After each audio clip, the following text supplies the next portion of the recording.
Tuesday night, baby. I love Tuesday. I tell my students that Tuesday is my favorite day of the week. They're like, "You're so weird. Why is it your favorite day of the week?" I'm like, "It's just like a good get things done day. It's like the Monday's over. You're just crushing responsibilities." I order pizza from my office and I stay here. And, today we couldn't be more appreciative. We have our boy, Kyle Thrash, award-winning director of The Sentence of Michael Thompson. There was the Philly Film Festival this past weekend, I think. And, of course, our two local favorites, maybe next year. And the turnaround that just came out like on the 18th on Netflix, story of the Trey Turner standing ovation, and huge Philly sports fan as well. Kyle Thrash, how we done? What's up, guys? Thanks for having me. Oh, yeah. So you're a Philly native. You're in NYC now. If you guys have any comments, we'll put it up on the screen. If you have any questions too, there's a little bit of a delay, so we'll get to it. Stay with us. We can't thank Kyle enough. So you're a Philly native and living in NYC. Are you able to travel down to games at all? Keep up with the teams? Yeah, I mean, I've been going to opening day, man, I don't know, for a long time with my dad. This year, obviously, we were filming opening day for the last scene in the movie. And then, yeah, I mean, I've been doing a lot of press for around the movie, and, I've been saying this infamous story. So on May 6th, 1989, the Phillies were playing the Cincinnati Reds, and in a delivery room, the game was playing on a TV, and the nurse tried to turn the TV off, and my mom was like, "Do not touch that TV." So my mom had the game on in the delivery room. So I was literally like born into becoming a Phillies fan. So that's kind of when my fandom started, and I've been a lifelong Philly sports fan since then. And my great grandfather had season tickets to the Phillies, so I grew up going to the vet and kind of started to see the tailgate community and kind of all the characters. So I grew up in the Lehigh Valley after I was born in Philly. We moved out of the area, and so we would drive an hour into the city. We had the Sunday package for a lot of years, and I started to kind of see all of these characters. So originally, the film, maybe next year, maybe this year, that was all around like the tailgate community around just all Philly sports. So I made that film. And then, obviously most recently on Friday, we had our Netflix movie come out, The Turnaround, which was about one man's story. But yeah, I feel like, I've been able to kind of just make films about what I know, which is my love for Philly sports and the people and the communities that they're a part of. Yeah. So a lot of Philly fans, is New York like transient, or like we had obviously the Phillies Mets, and then the Knicks knocked the Sixers out, and we had Eagles Giants this week. Is there any Philly fans by you, or is it just New York? Yeah, I mean, there's two good bars I go to. Wogie's in the West Village is great, and then Old City Bar on 27th and Madison. I go to both those for Eagles and Phillies games, which are great. There's a lot of fans that come.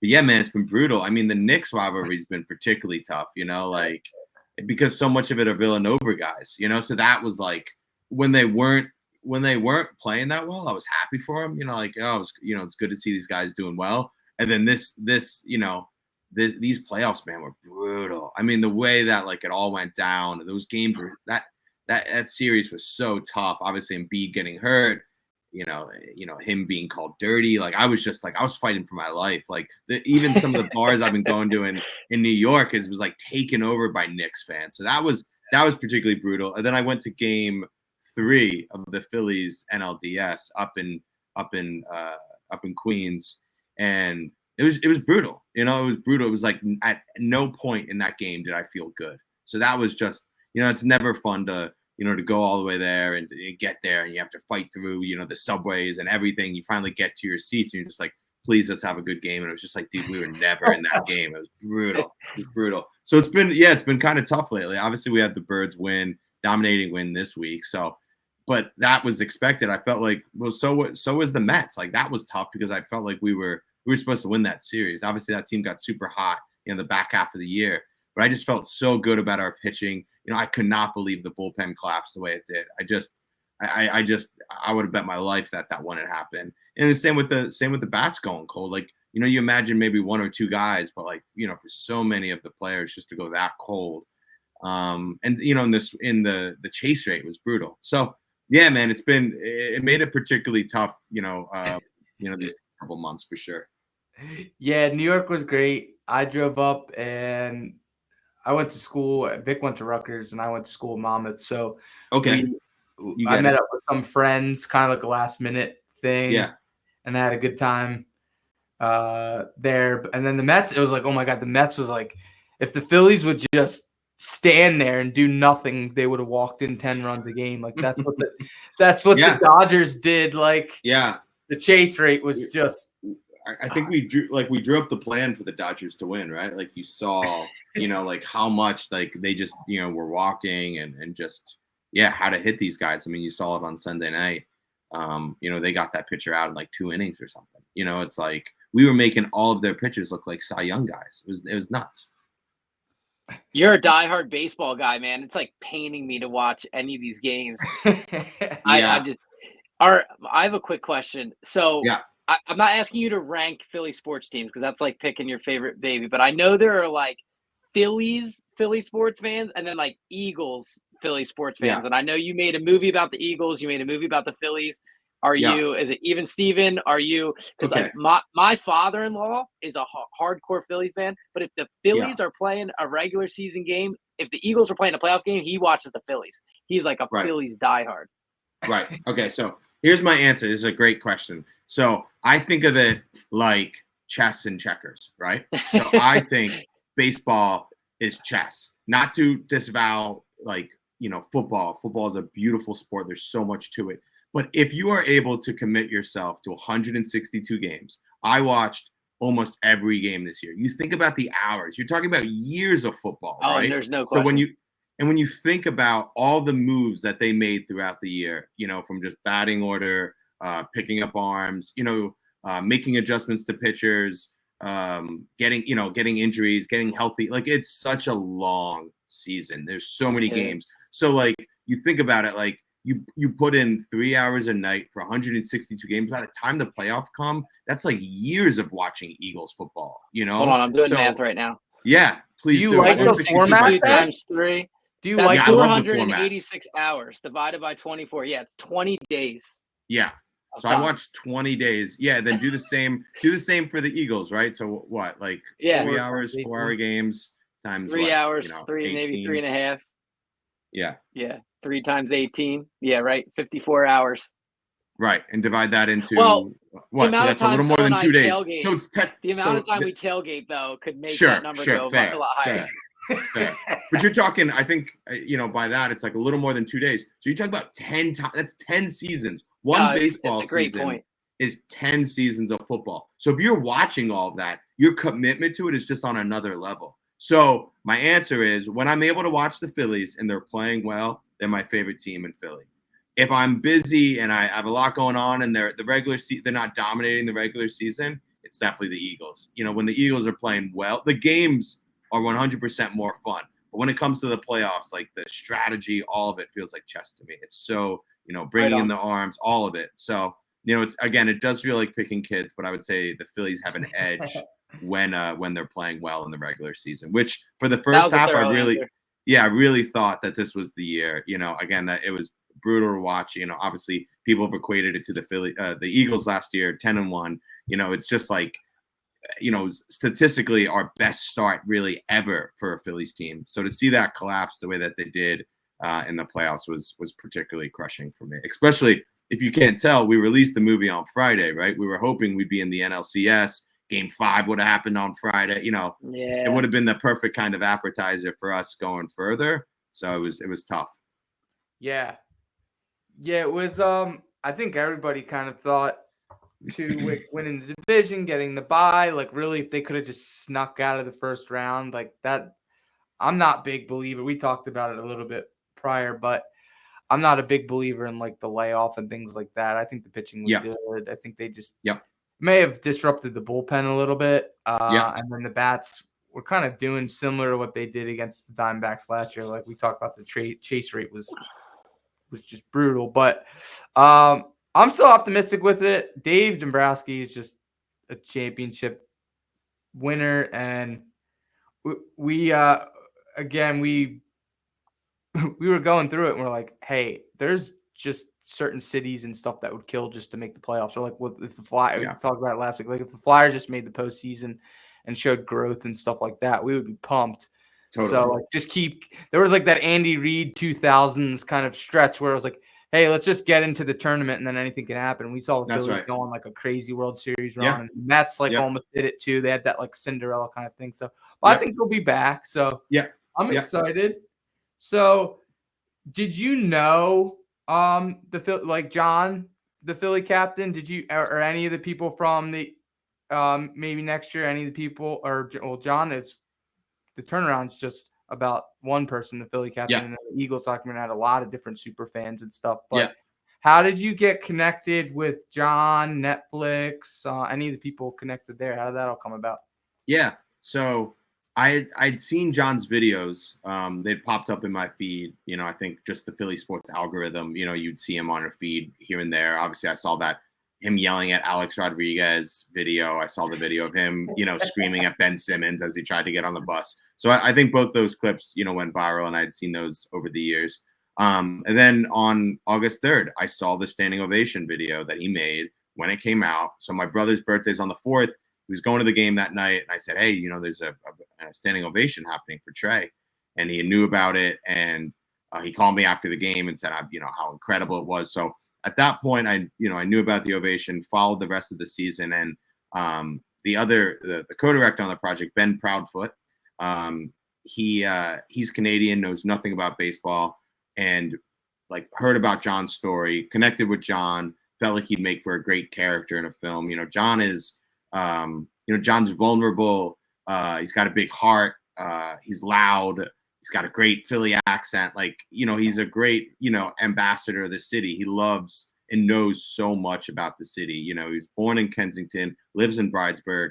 So we just felt like he would make for an amazing character. And when I heard, about his story of the mental health struggles that he went through and dealing with bipolar and his suicidal episodes, it felt like, when he was able to kind of see what Trey went through and be able to show empathy through adversity, it felt like it would make for a great story. So I thought the ovation was already, something beautiful for what we did. I felt like outside pundits started talking about Phillies fans through the playoffs last year differently. So I'd already saw the residual effects of how much it kind of, had an effect on how the media were talking about us. But I really felt like, hearing from John's story and learning more about his life, I just felt like it was something that needed to be told. So we went to the Telluride Film Festival in August, and Netflix was in the room, the head of the documentary branch. Loved the movie. The next day we got on a call with them, and then from there we started working with Higher Ground and the Obamas, which was incredible. They obviously getting their support was incredible. I mean, again, it's a Philly story. It's a Philly sports story to have those guys have Higher Ground and Barack and Michelle and the president. It feels like kind of surreal that they wanted to be a part of something that like we know so well. So having their having their blessing, and it kind of really shifts the focus so much on the hope that's in the movie and the inspiring story of what John did. Right. So if you're just joining us now, we have Kyle Thrash here, the director of The Turnaround, that's on Netflix right now. So please check it out if you haven't done it already. We didn't know, because we met John in passing a lot. Like we didn't know. We were excited to see the movie and that it was going to be about the Phillies, obviously, and stuff. But we didn't know the mental health piece side of it, which is huge for everybody. So I want to talk to you a bit about that. And then also, did you always know Ben? So the other director on the film, Ben, I guess, is very, very accomplished as well.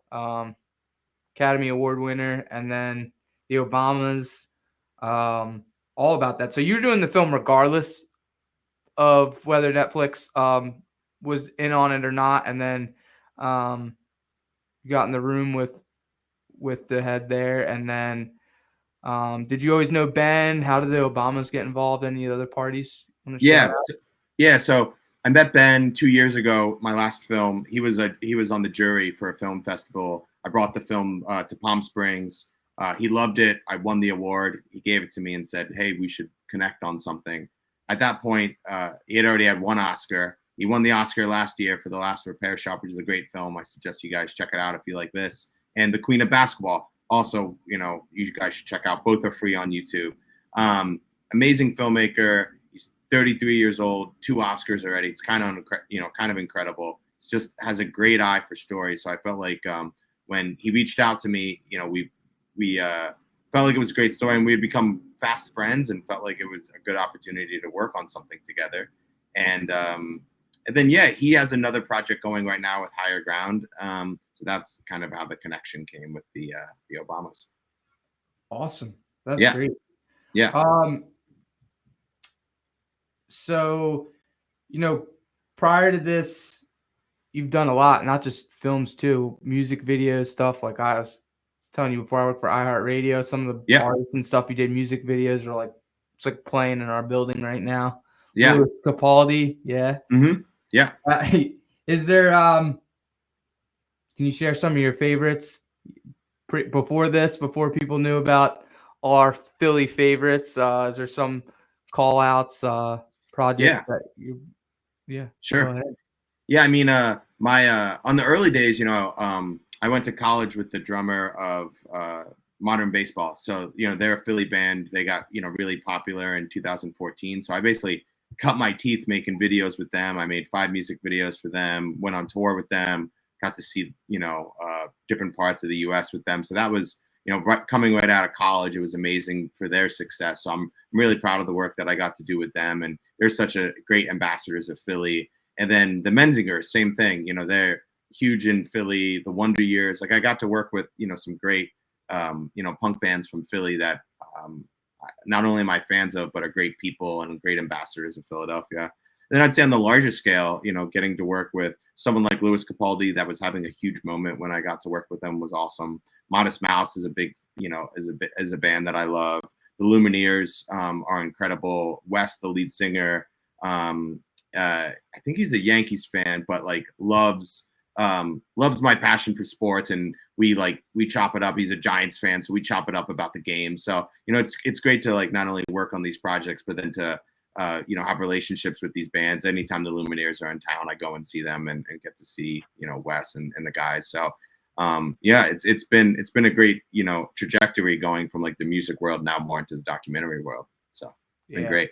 Yeah. Kyle Thrash here, director of The Turnaround. Yeah, so we were at an Eagles game, and I think the Phillies were in the playoffs. It may have been the World Series year. It may have been the Trey Turner year. It may have been last year. I think it was last year. The Eagles played the Dolphins. It was a Sunday night football. And it's funny we asked you that question, like, if you had to pick a team, is it more Phillies or more Eagles? Because when we ran into John, he was scooting around, and the Phillies bus was coming back. I think they had either split or they were coming back home. It was like a 2-3-2 like playoff kind of split. So they had, I think they were coming off a big win, and their bus was pulling back in, but the Eagles had a game too, and he was scooting around. And we were like, "Hey, John, like, what are you doing? Like, what are you up to? You hear, are you going to go to the Eagles Dolphins game?" And he's like, "No. Hell no. He didn't care at all. He was there for the Phillies. Here for the Phillies." And he kind of took us under his wing, and we were walking the lots and pacing around, and the bus pulled right in, and all the players got out, and he was there with his camera. Well, one of the things that I love about John, a little different. So, with maybe next year, maybe this year, like we really wanted to make a movie about fandom, right? That is about Eagles fandom. That's, the real people that bleed green, all the community, all the characters, all of it. With John's story, John loves the Phillies, but John loves the Phillies because he gets to be with his friends and gets to have community. He needs that in his life because he's, because of what, what he's gone through, and kind of it's what keeps him happy. So for him, as you guys know, there's, like you were just saying, like you build those community in sports. So John loves the Phillies and loves what's happening on the field, but I would say he even loves more what's happening around him at the games. Like it's really an ecosystem. When you watch his videos, is the Fandemic crew, obviously, which made their names for standing outside the stadium during COVID, and with the air horns and making Aaron Boone from the Yankees basically stop the game and yell at the ump saying they need to go. He has Luke in the team store who has autism and is loves giving predictions for the games. He has Capri at the water ice stand. He has the Let's Go guys. He has Todd. He has so many people that he goes to all around the ballpark during games that for him it really is it's like his friend group. So he gets to it almost becomes family for him. So while I would say John loves the Phillies, I would say John loves going to the games even more. And I would say that the wins and losses feel less important to John than say Eagles Shirley, who if a loss happens for the Eagles, it's her whole week is just brutal. She can't take it. It's just it just crushes her. Where I think with John, I think one of the things when the Phillies lose, he's upset, but I think he's even more upset that then he can't go to the any more playoff games with his buds. Luke had a crazy prediction. I think he called Castellan's home run. Yeah, that was insane. No, it was crazy. It was crazy. That happened the same for us too, and I'll let Vic jump here talk about it a little bit too. We were crazy. We would be sick for weeks after the Eagles lost, but now traveling with the trips and everything and going to so many games, we've made friends with it's a whole community as well. Yeah. I mean, there's a lot of overlap there too. So Jamie, the Philly sports guy, our friend Chris Nady, who Jamie's great, has the Chris Nady, who has the Minshew, the Jim McMahon jersey on, and Santa, and Super Eagles Sean, and E-Rock, and everybody. Every time we go to games now, we leave our spot and we hit a few other spots, and Fourth and John guys like Gale and Prime. I know those guys. We watched the one playoff game with them at a casino because we just all wanted to be together, win, lose, or draw. We have that community now, right? And we have our family and our friends and stuff from home, but we have this this group now, and it does suck when the season ends. We don't see them every week. We don't get to chop it up, and we, whether good or bad, we feel like we have this whole support system now. We're not on our own, and can sound off on here. We can sound off on the page. So it's been there's a lot of internet trolls. I don't know if you've had any with any movies and work you did. I'm sure you have. I invite everyone to go to KyleThrash.com. You can see all this project and works. That's how I kind of went through it. But do you have any? Do you ignore it? Do you see anything, or do you stay off social media and all that kind of stuff? Oh yeah, I haven't gotten much of that. I mean, also it's great to see what's exciting for me with the turnaround is I think sports is kind of what get people, but it's a bit like the mix and applesauce, where it feels like there's so much more to this film. The mental health angle. John seeing himself differently. His mom picking him up when he needed it. It feels like it's more inspiring than just the numbers of what Trey actually did. So I'm just really happy, and I think it's cool. We've seen a lot of comments and reviews, people that are fans of other teams really loving the movie just because it really is an inspiring story that's more than just sports. Kyle has no trolls because if you go on and look at his project and work, literally everything is good. Whether you like Philly or you like the artists or the bands that he's making the videos, everything's good. So thanks, Phil. We have trolls because this podcast sucks, but you're making it a lot better. He's one of the best guests and just crushing it right now in the business. So this page and podcast sucks. So we appreciate you all for watching because this is our group and this is our vibe.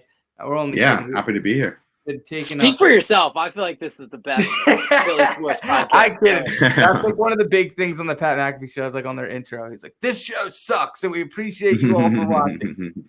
But it's great, and we all love the same stuff. And, well, how are you guys feeling about the Birds right now? I mean, what's the consensus on Nick? What's the consensus on kind of the next couple of games? I mean, are you cautiously optimistic? Are you optimistic? Are you pessimistic?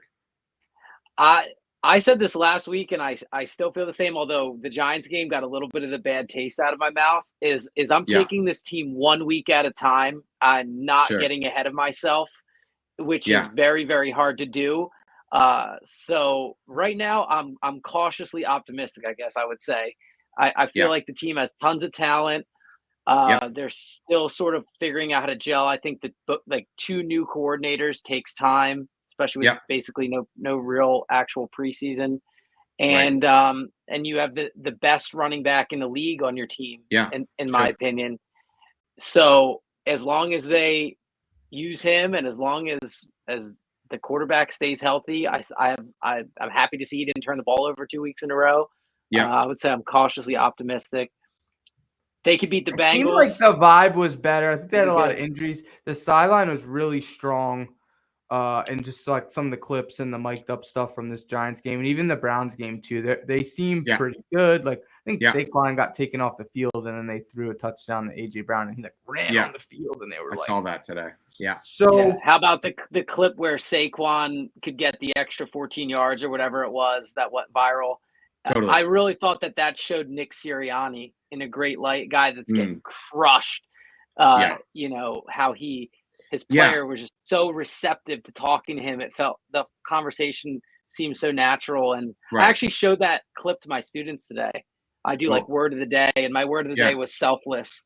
And yeah, I actually showed that clip to, it's not, it's sometimes it's about a greater good, which I right. think is a good analogy to your documentary. Your documentary Sure. is, it's about Philly sports, yeah, but I think it's about, like you're saying, more than that, community, mental Totally. health that has bigger tones. it's Yeah, big. Social media is brutal. I think all the players like when these guys like talk on a commentating and they're like the back in my day guys, like they didn't play when they're social media and it is just brutal. It's yeah, not even social media, even the traditional broadcast means like the radio and the TV. I mean, they're just everything is under the microscope. It's so tough. yeah. It so You know if you what though? You haven't know what? checked it out, Yeah. You know what would be we scary got though? yeah. Yeah, yeah. You know what would have been scary though is like worse than social media is getting a handwritten letter. You know, like imagine like old players, you know, they used to get like a handwritten letter. You get the mailbox, you go, oh, who's this? Oh, I got some mail. You know, you're excited. You open it up and it's just like some Giants fan just trashing you know, just saying like the worst Male things. And you're like, trolls. yeah, exactly. Mail trolls is like what they actually had to deal with, which is actually kind of like more psychotic when you think about someone like handwriting a letter, going to the mail, you know, going to the mailbox, getting a bunch of stamps, putting it on, delivering it. So much effort. It's so much effort. Yeah, it's like here, it's like people after the game are just like DMing the players or just tweeting about them. You know, it's like they had to deal with actually handwritten mail, which is pretty gnarly. Oh my god, Monty G's in here. Y'all named everybody, not the hype super fan Monty D. I'm disappointed with you now. Monty D. I know Monty G is one of my favorites. We love Monty G. He's got We the got to little hang shirt. out more, man. That's the only reason we got to hang out more. We know you. We Yeah, I've love only you. met him once or twice, but every time I run into him, I got to make sure I shout him out too. So the community is great.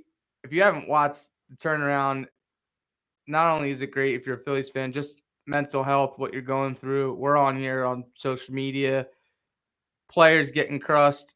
Kyle's working hard, trying to be creative. There's so much noise.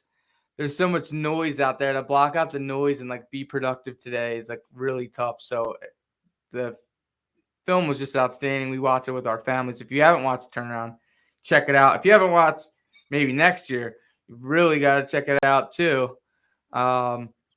So did you went to the film festival this weekend in Philly, right? Yeah. So we premiered the film in Philly on Saturday. So we had Netflix on Friday. It came out, and then on Saturday premiered it at Philly Film Festival. It was at the Ritz Bourse in Old City. 203 people sold it out. We had to turn away over 50 people. It was incredible. It was a really special night for me, you know, having, you know, being local. A bunch of my family and my friends came out, and then a bunch of John's, you know, community came out. So not only his family and his friends, but people that love his, you know, his channel and people that, you know, love this story all came out, and it was like an incredible screening.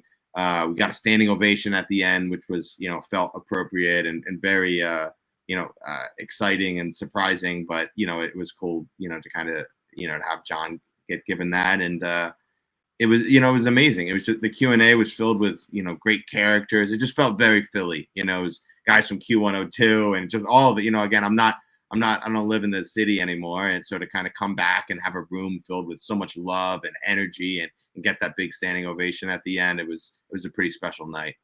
Yeah. Q102, baby. Got the Q102, baby. Shout them out. Then we had the after party at Buffalo Billiards, down the street. I love that place. It was great. Played some pool, hung out with John's family, and it was special. It almost felt like a wedding because so much of my family and friends were there, and so much of John's family and friends were there, and they all were merging and talking to each other, and it was just cool to like sit back and kind of watch the two worlds kind of collide. It was cool. He lost his YouTube. That was the biggest thing when I was watching it.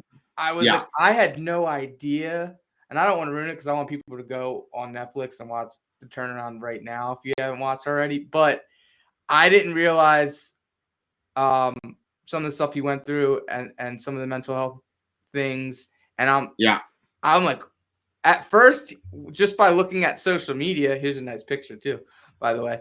At first, I was like, man, that sucks. He lost his social media, and he was writing like, yo, help me get this back. And I was like, it seemed like it was just regular old John in good spirits. But now watching the film, I'm like, oh my God, I wonder what he felt when his YouTube channel got taken down. Yeah. I'm so happy he got it back. I don't mean that crushed him. That crushed him. We were in Telluride, and he found out when he landed that he had lost it. And it was brutal. He was, we were out in Telluride, and we're, getting to see so many great movies and meet so many great people. But he was really, feeling it for sure. But he was back, baby. Yeah, he was able to get it back. It was really cool. We were able to when we were out in Telluride. It's a really amazing film festival in Colorado. But we got to one of the cool moments. John and Will Ferrell got to have a moment, which was really cool. It's up on his YouTube channel, but. Just even off camera, what he didn't share was just him and Will Ferrell talking about baseball and talking about the movie was like so cool to see. Obviously Will loves sports, loves the Dodgers. So it's just cool to see, John chop it up with Will, and Bill Murray was there walking around. It was an amazing experience to bring John to this, this film festival and watch him kind of intermingle with all these amazing, celebrities and movie stars. So yeah, you've got a lot going on, a lot of festivals. So you have obviously been watching other films. You've been keeping up with the teams in Philadelphia. Yeah. Are you ever get downtime? Are you able to like any binge watch, like any trash, like any Netflix, any stuff or you don't have any time? You're just working. Yeah, I don't know if I get to.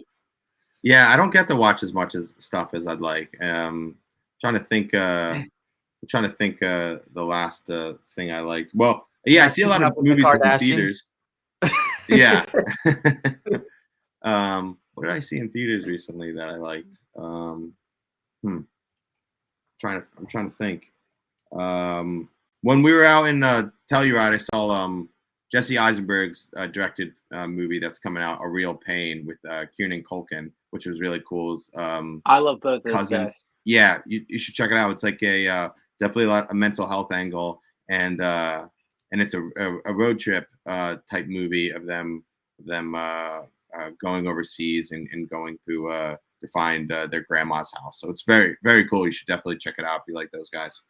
My boy Craig. Kyle, I have an exhausting final question for you because I know you're a busy guy and you probably have to roll. But what is next? If there's no answer to that question, that's okay too. If you're just gonna coast for a little while.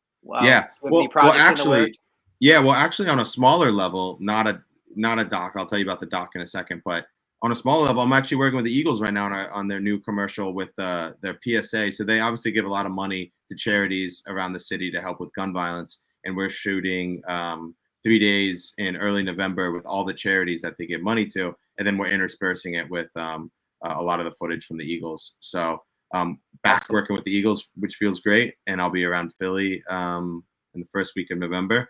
But on a documentary side, we're developing this project right now around sports gambling.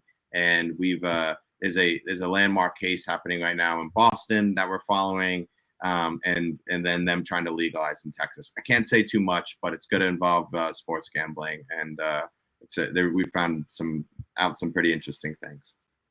Bet. Nice. Well, That Kyle, sounds thank awesome. you so much. If you guys haven't already checked it out, KyleThrash.com, you can see all of his projects.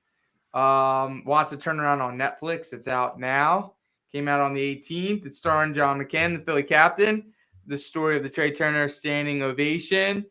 And we're going to get into it. We're going to keep rolling too. We're going to let Kyle go. We're going to preview the birds and stuff for next week. So if you missed anything with Kyle today, we'll have the full show, as always, on our Facebook, YouTube channel, wherever you listen to your podcast. We're going to post clips and stuff all week.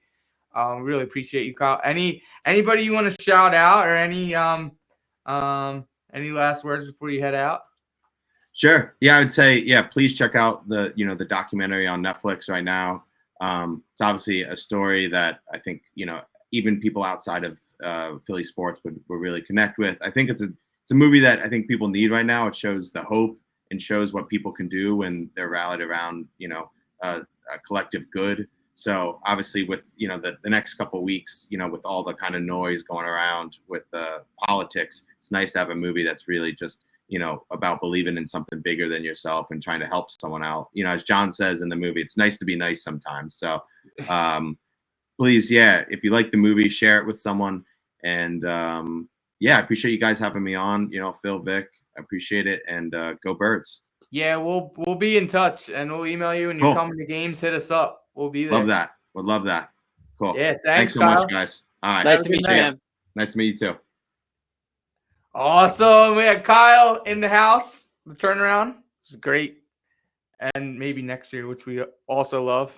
I'm due to rewatch maybe next year. I watched it like the second it came out, and I'm due to rewatch it. It's a good one.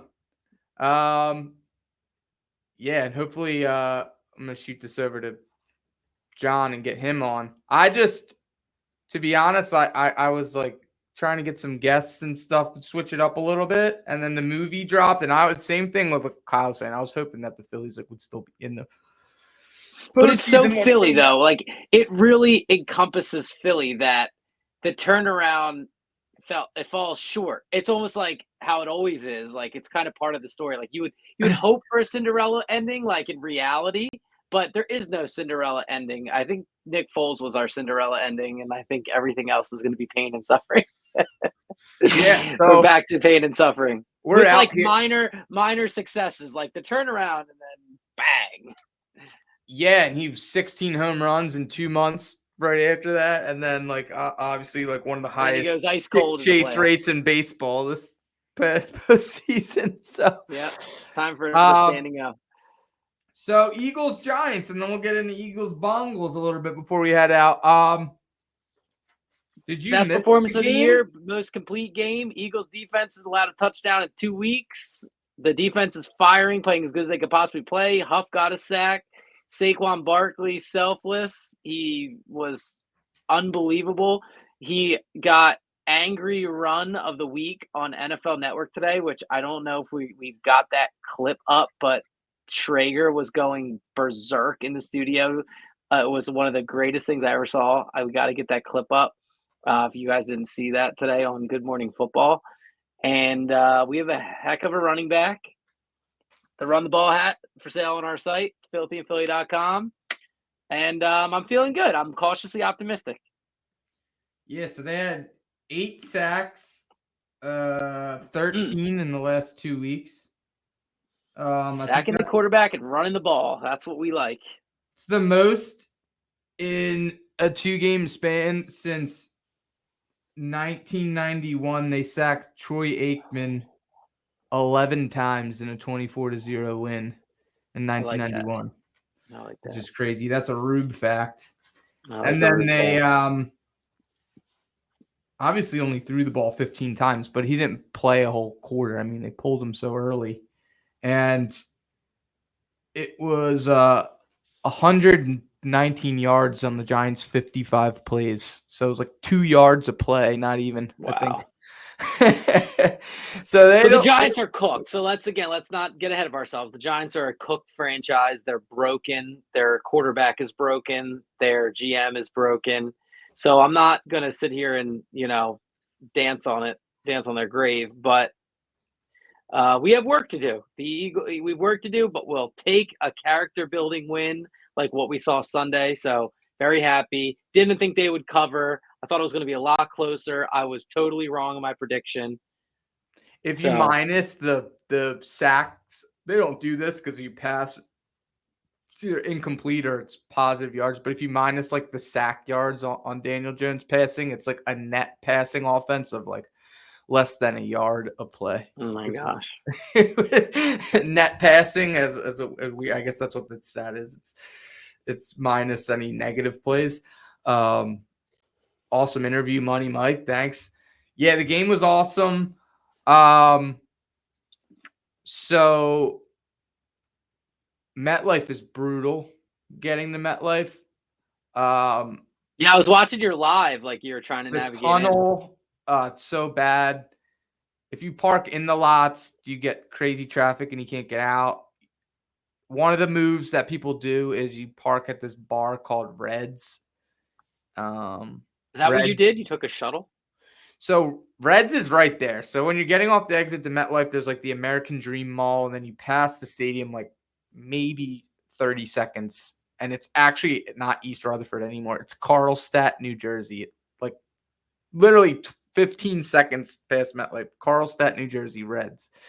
It's a bar and a banquet hall. You could like rent it out. I guess you could do it. It's really big. All projectors, TVs, sports bar type place. It's kind of like Chicky and Pete's because the Chicky and Pete's has that crab shuttle. Mm-hmm. So you park at Reds and they just run shuttles. But after the game, there's a huge line. There's more shuttles than just the Reds shuttle. So you get on a singular line, and then at the end of the line, it webs out. So you're going to take pretty much an hour after the game to shuttle yourself back to your car and then drive home. But when you get back to your car, it's like a straight out. Like it's a really easy out, no traffic whatsoever. So it wasn't bad. But I mean, I left the house 6 a.m., got to the Reds rest stop, North Jersey, the Bon Jovi one. When you go up the Garden State Parkway, like up at Monmouth, there's Judy Blume, which has all the Judy Blume's children's books. They redid all his rest stops. And then the next farthest north one is the John Bon Jovi one. I went to we that have Bruce Willis. Ours is Bruce Willis, by the way. Oh, okay. This the one going down to Cape May. Oh, Cape May's Bruce Willis. What's Galloway? I'm seeking. I don't even know. I think it's Frank Sinatra. Oh wow. And there's Springsteen. There's a what you call it one too. There's a I think there's on the Turnpike there's Vince Lombardi, and then there's also a James Gandolfini is one of them. Anyway, so I stopped there. I left the house at 6. I stopped there at 9 o'clock, and then I was right. Frank Sinatra. There you go. So I left the house at 6. Stopped there 9 o'clock ish after I had my coffee, morning poop, and I didn't have tickets. And then I just went on there and literally got row 2 for like $200 because Giants fans stink. And we had 3 out of the 4 touchdowns in our end zone, which was awesome. Yeah, videos were great. Lives were great. So that was bad ace. And then going forward, the Eagles have been absolutely and utterly disrespected 2 weeks in a row by the schedule gods. They got flexed 4 back to 1, and then our Kelly Green Sunday night football game, I don't care who we're playing, gets flexed to 4. You were a little bit nicer about it, I feel like, than me. I was really ticked off. I'm actually, although I was nice about it, I'm more ticked off about the Jags one than the Bengals ones because at the time, the Bengals one got flexed for Redskins and Bears that both have better records from us. But now that was a bad move because they might not have Jaden Daniels, and it might be a horrible game. And then the Eagles-Jags Sunday night, it would have been cool. Like, Doug's back. They probably would have had the montage with the Philly special. But we played Doug at home already. And I don't think the game's going to be that good. Right. But I'll they be honest, flexed it the for a Sunday night bad. football games for me have kind of been meh. They Pittsburgh, flexed that it. Pittsburgh game. They flex it for Chicago and DC markets, and the Eagles and Bengals weren't playing that good. I see that, but they flexed us from the Jags game. They flexed Philly out for Indianapolis, and I don't even know who they're playing. Those are two horrible markets. Yeah, it's shocking to me. And the Kelly Green at night looks so great in that stadium. I mean, it'll be dark. It'll be 4:00, but I don't know. It did irk me. Listen, I'm happy. I get up at 5:00 in the morning for work. Those 8:00 games are crazy late, but I don't know. I just felt a tad disrespectful. Yeah, it was. The first time around it made sense, but it ended up screwing them because I don't know if the Commanders quarterback's going to play. Which is good for us because I posted the standings earlier and it's really tight. I mean, I'm getting really ahead of ourselves, but not really. If say the Eagles, they play the Bengals and the Jags, say they go 1-1 there and they go 3-1 in this next chunk of 4, and then after the next 2 games, you're going to be halfway through the season. Crazy. They go Time's 1-1 fine. and they go 3-1 in this next 4-game chunk. They'll be, I don't know, 5-3, 6-2 ish. You'll be 8 games in. You'll be halfway through the season. And The it's Bengals really are playing tight. for their life, man. The Bengals are 3-4. The Steelers and Ravens are 5-2. The They Bengals are trying to get to desperately- 500. They're like us. They're like kind of like right in the meat of their division, and they have a strong division. So it's going to be a tough game. If they're wearing white, they're undefeated in whiteout games. If Which they're is a still weird wearing that, stat. yeah. If they're still wearing that with the flex, I assume they are. Yeah, I think they'll hold that. It's they're favorites, but when you go on the ESPN does the winning thing, like the winning probability, it has us winning the game. But I don't. But we're dogs. We're dogs in this game. We're dogs betting wise, but these. Let me see if I can get it. This ESPN has this matchup predictor. We're 50, plus 2.5 right now. right, but on this matchup predictor, it says we have a 55% chance to win the game. That tells me you just go take 2 points from FanDuel or wherever you like to bet. And Here, shave it up, get 3.5. Even if we lose by a field goal, you win the bet. Oh, come on! Don't be starting to talk like that. I don't. I know. For the first I'm not week. betting Eagles. I For the never bet first Eagles. week.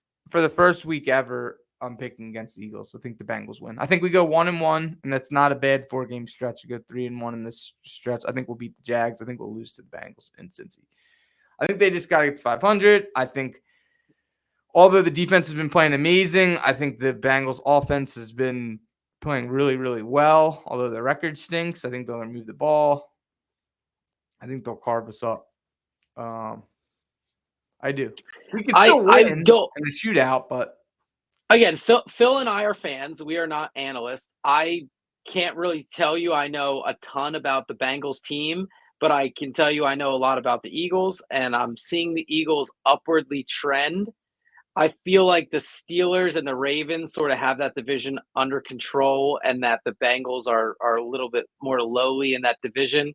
So I'll pick the Eagles to win by like a field goal this week. I'm a little bit more optimistic than you. I think it'll be tight and ugly. Something maybe like 21-17. Yeah, the over 2017 maybe, if you want to go with the 3-ish point, possibly 2.5. They have a 47.5, 48-point line going. But yeah, everything's been under. I feel like the overs are so high. If the Eagles don't score in the first quarter and they're down like 10-0, they can't run the ball and they got to throw. It just doesn't set up well. It's set up well for the Giants because they're. Where's the Bengals' run defense rank? It's bad. It's bad. We should run the ball. Their run defense is really bad. I'm feeling better and better about the Eagles the more that I sort of. It's over 5 yards per carry. It's one of the league worst stopping the run. It's very bad. Yeah, it's 21st. They're 21st in rushing. I hope I'm opponent wrong. rushing. I hope I'm wrong, but I don't know if we go 4-0 in this stretch. So, I think Yeah. I'm gonna take Maybe you Bengals. make up for the drop game. We should have won the drop game. Maybe we steal one. We got to steal one somewhere. Yeah. Yeah. I'll That's a probably tough take the game. That's a Bengals. tough place to play. The Bengals are a tough stadium. You know, Joey Burrow is not as good as I feel like some people make him out to be. So I feel like I'll pick the Eagles this week. I'm gonna take Bengals 27, Eagles 21. Wow. I don't think I've ever seen you pick against the Eagles. Yeah. In a game like this. I've seen you pick against them in like a marquee game, but this is kind of like just like feels like one of those like regular season we'll forget about it games. We'll just beat them and kind of move on. I hope it's like that. I hope that's that way. All right, let's jump on some meme of the week presented by our friends at Pond Lehocky. Our website's going to be up. It may be done tomorrow, to be honest with you. And they've been a huge part of it. I'm going to go with I'm going to go with the Bill Belichick clip that I just posted. Nice. That's a good one. If you didn't hear it, he's like, I don't even know. He's like, for a few $1 million, they lost Saquon Barkley. I don't even know what they ended up signing, some guard or something. They have 2 UFAs, he called them, undrafted free agents starting the O-line. And then they were like, yeah, and Daniel Jones didn't lose his starting job. He's starting this week. Like, what do you think, coach? And he was like, right. He was like, right. Yeah, that video crushed, by the way, 149,000 on Instagram. Oh yeah. Oh heck yeah. What are you going with? Oh, I thought I was waiting for you to play it. Oh, that was it. No, I can pull it up too. But I'm going with Saquon on the sideline being selfless, talking to Nick Sirianni. Nice. It's good. I'm gonna get my my Bill Belichick's up here. Mine's a few after yours. For a couple $1 million more, they could have kept him, I guess. Instead they got a guard or somebody, I don't know. Instead they got a guard. Line doesn't look very good. I mean, they're playing a guy at left tackle who shouldn't be playing left tackle. Evan Neal is drafted in the first round. He doesn't play. They have some UFA guards that are pretty suspect. It's a tough line. And honestly, I thought that the quarterback is trying to hang in there. It's been tough sledding. Good luck, Giants fans. Good luck, Giants fans. It'll turn around. This would be a big one for him this week in Pittsburgh, right? They play Pittsburgh coming up Monday night. Danny's starting. Right. So, Damn. You just kept swinging. I to be honest with you, I got so tired of the like Nick Sirianni and like the rigmarole of like WIP. I honestly, from like 1 to 4 or like afterwards when I get home, I actually have been just watching, and I can't stand ESPN, but I love the Pat McAfee. I've been watching it every single day. I've been watching. It went to commercial, and I switched to Good Morning Football during my lunch break, and I just happened to catch that Saquon, the Angry Runs clip, which we're going to get up as soon as this is over. It's probably everywhere by now. But usually I watch McAfee. I actually enjoy it. I watch it, every day, like 1 to 3, or like after this while I'm uploading it. Well, uploading this, John. Sorry, my eyes are so allergies. And mine's a couple down past it. It takes a minute to. Oh, Johnny, be good. We got to have Johnny on here one time. I need to know his life story. I just don't want. I'm going to take out all the starters if they don't score. You good? Let them eat. You sure? Yeah. Good. I promise. I'll listen to you. I want you to do it if you want to do it. It's all good. I'd rather see the young boys eat. You're 13 yards away from your career high. I would love. Yeah, my gosh. It's amazing. I mean, 13 more yards. That's like 2 runs. maybe Not to one mention run. they did 2 tush pushes. He had that huge run down the field, and he could have had more than one touchdown too in that game too. But we are the Birds. Saquon was beast mode, Johnny. Good. He sure was. He sure was. It was awesome up there. So next, what do we got? We got 405 Yags.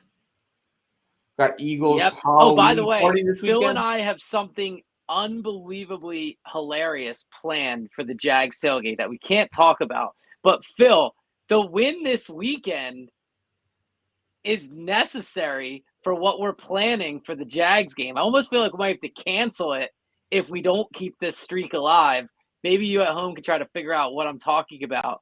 But this win streak has to continue so that we can do our little stunt that we have planned. Driving straight from the link at noon to Cincinnati, 8 hours straight. I'm going straight there. Straight to Cincy. Road trip. Hey, you can't fly. $600, $400, $500, $600 flights. I was looking. Crazy. Cincinnati. What the heck? Why is it expensive? It's a 3 or 4 hour flight. That's what I'm saying. By the time you wait in the airport, it's a 6 to 8 hour drive. Philly. Yeah. Road trip. Nady's flying, but he's got like a crazy that one app where you buy like a trip with multiple legs, but you don't use all the legs. Yeah, you buy a flight to Los Angeles, but you lay over and you just get off the plane with your carry-on. Yeah, that's a move. They have that where you buy like all these legs that you don't use, which is probably why flights are so expensive because people are just burning tickets. But they get their money regardless. They get the seat. We are the Birds. So we'll see a great win against the Eagles, Giants. Great interview with Kyle Thrash, the turnaround on Netflix. Not much analysis on the Bengals because I have no clue besides Jamar Chase. Their run defense sucks. Run the ball. That's all I got. Their running back, the Bengals running back, is Sidney Brown's brother, Chase Brown. But I don't think Sidney Brown's going to see the field. But they're like identical twins. That pedigree doesn't scare me. Go Birds. Chase Brown. All right, we'll see y'all next week, and we'll see you up at the Jags game in 2 weeks. And go Birds. If you missed any of this, it's available everywhere. YouTube. Follow our YouTube to win a jersey. And I got to do another secondary giveaway. I have some gear from Homage to give away. And so first 1,000, we're halfway there. Go Birds. We'll see you next week. Go Birds.